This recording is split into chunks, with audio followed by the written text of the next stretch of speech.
धर्म पहले कि देश, क्योंकि आप सनातन धर्म से आते हैं, लिहाजा आपके पास सारे अधिकार हैं, आप कुछ भी कह लीजिए। Patriotism is half faith. अगर जरूरत पड़े तो अपने खून का आखिरी कतरा बहा देना, कसर कर मत देना।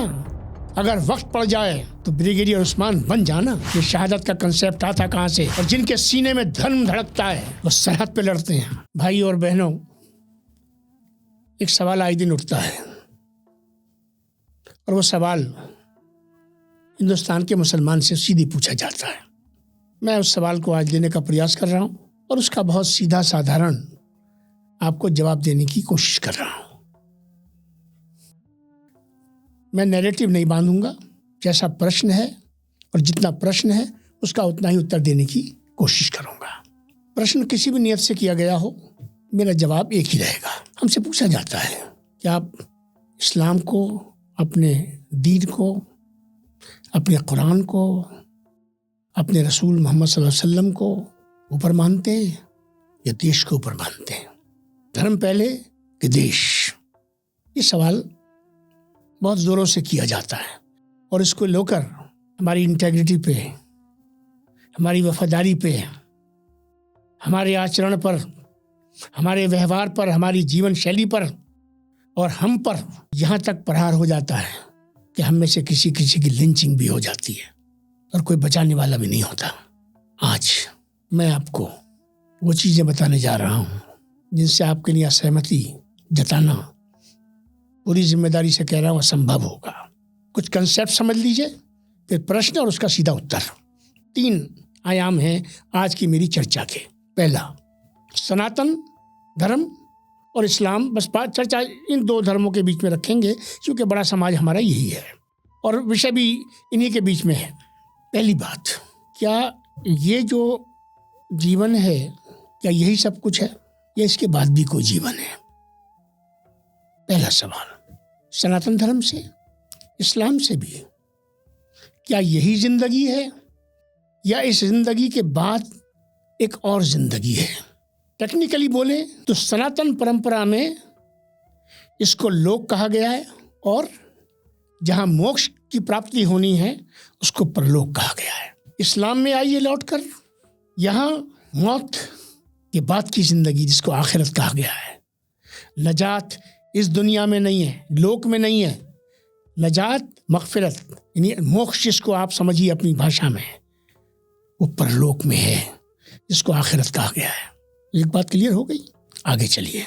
इसके बाद जो अगली बात आपके मेरे समझने की है वो ये है, वो सवाल की शक्ल में है और इस्लाम धर्म को भी संबोधित कर रहा हूँ और सनातन परंपरा और सनातन धर्म को भी संबोधित कर रहा हूँ। और गलत हो तो इधर वाले अगर पकड़ना चाहें तो इधर वाले पकड़ लें, बताएं सही क्या है, और इधर वाले गलत समझे तो इधर वाले पकड़ लें, वो बताएं सही क्या है। मैं फिर यहाँ बैठकर आपकी बात को मान लूँगा अगर आपकी बात तथ्यों पर आधारित होगी और ग्रंथों पर आधारित होगी। नैरेटिव पे आधारित होगी तो इधर की हो या उधर की हो, फिर मैं नहीं मानता। बात क्या है?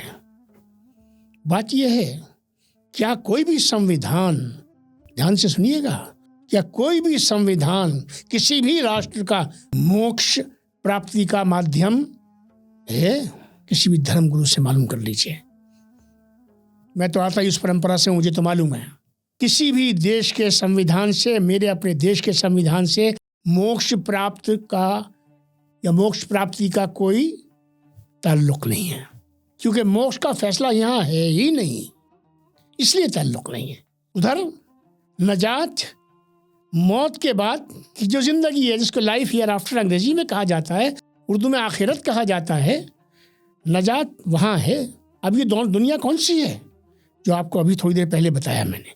लोक, परलोक। लोक की बात लोक में होगी, परलोक की बात परलोक में होगी। परलोक की बात को लोक में कैसे कर सकते हैं? अब आपका सवाल है, धर्म पहले के देश, क्योंकि आप सनातन धर्म से आते हैं, लिहाजा आपके पास सारे अधिकार हैं, आप कुछ भी कह लीजिए, कुछ भी मान लीजिए, क्योंकि आप बहुसंख्यक हैं। मैं क्योंकि बहुसंख्यक नहीं हूँ, इसलिए आपके हाथ में सारी गुंजाइश है, आप मुझ पर कोई सवाल खड़ा करते हैं आप मुझे, चाहे आपको संविधान अधिकार देता हो या ना देता हो।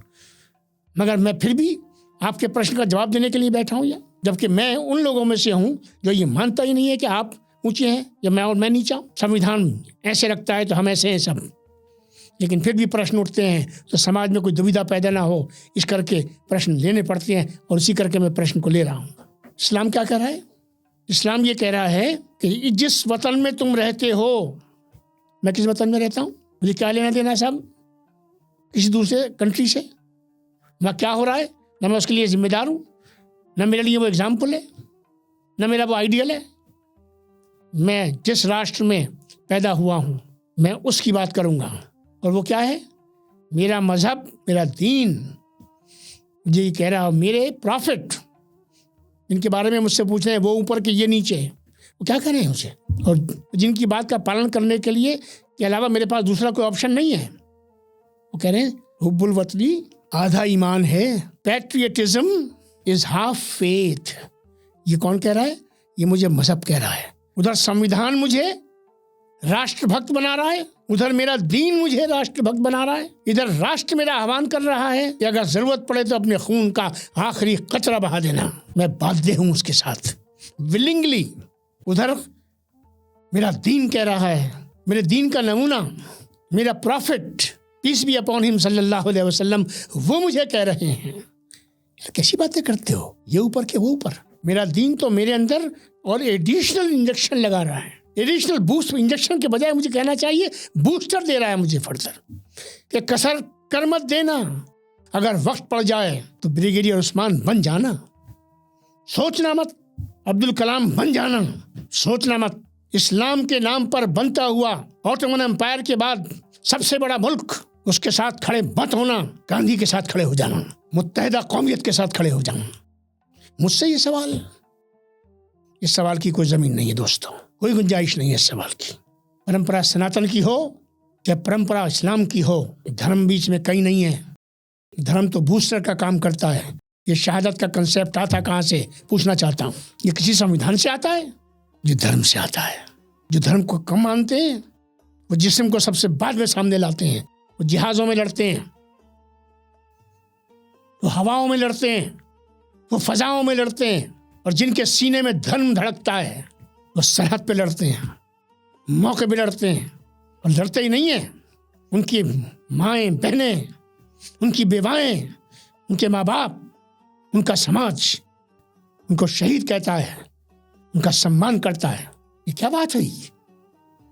ये क्या सवाल हुआ? ये तो कुछ ऐसी मिसालें ले आते कि देश पे संकट आया हो और हम कहीं कोने कोने में छुप रहे हो। ज्यादतियाँ होती हैं, जुल्म भी होते हैं, दंगे भी हुए हैं, बहुत कुछ हुआ है, लेकिन हम इसको पारिवारिक मानते हैं। हमारे समाज में कभी प्रश्न नहीं उठता है। और मैं अंत में कहना चाहता हूँ, ये प्रश्न उठाने का नहीं है, ये आपके आत्मविश्वास की कमी है कि आप सवाल यूँ उठा रहे हैं। और आप सुनते चले आए होंगे बचपन से, एक उंगली उधर उठती है, चार इधर आती हैं।